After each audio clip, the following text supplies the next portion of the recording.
Bonjour et bienvenue au musée de la carte postale dans l'exposition Pop ou pas pop. Cette exposition présente à travers notre fonds de cartes postales contemporaines la pop culture et nous en profitons pour découvrir aussi des œuvres d'art d'artistes qui s'en inspirent. Alexandre Nicolas est un artiste français né en 1970. Il travaille entre Toulouse, Limoges et Paris. Sa formation est une formation de designer industriel et il est aussi passé par les beaux-arts. Dans les premiers temps, il a beaucoup travaillé avec des matériaux éphémères pour des œuvres d'art à base de sable ou de neige. Et puis est venu le moment de la rencontre avec un médium très particulier qui est le cristal de synthèse. Les œuvres qui sont présentées ici sont réalisées en seulement 12 exemplaires. Il figure un bébé arrivé à terme qui flotte à l'intérieur de cet espace de cristal de synthèse comme suspendu dans le temps. Les personnages sont moulés, puis peints, puis envoyés dans un autre atelier dans le Gers où ils sont coulés à l'intérieur du bloc de cristal de synthèse.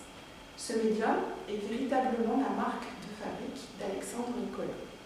Cette série prédestinée présente des fœtus de super-héros qui doivent amener le visiteur à se poser des questions sur le destin de ces personnages. Sont-ils déjà à l'intérieur de ce bloc, où ils sont suspendus comme suspendus dans le temps, en capacité de devenir des super-héros? Est-ce que leur chemin est déjà tout tracé? Ou n'est-ce pas plutôt leur choix qui va faire d'eux des super-héros, des personnages positifs ou négatifs d'ailleurs? Alexandre Nicolas a réalisé ainsi un grand nombre de personnages, essentiellement des bons, mais aussi des méchants, comme le Joker. Dès l'intérieur de ce cristal de synthèse, notre fœtus a d'ores et déjà tous ses accessoires et ressemble tout à fait aux personnages de dessins animés, comme par exemple Goldorak. En tant que Goldo fœtus, il est déjà tout à fait identique à son personnage.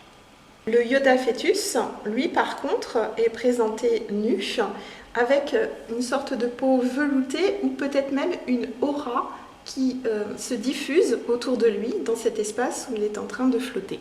En s'inspirant des personnages de la pop culture, l'artiste souhaite faire comprendre que ces super-héros sont produits par notre société qui, tout en souhaitant nous rassurer, cultive la peur.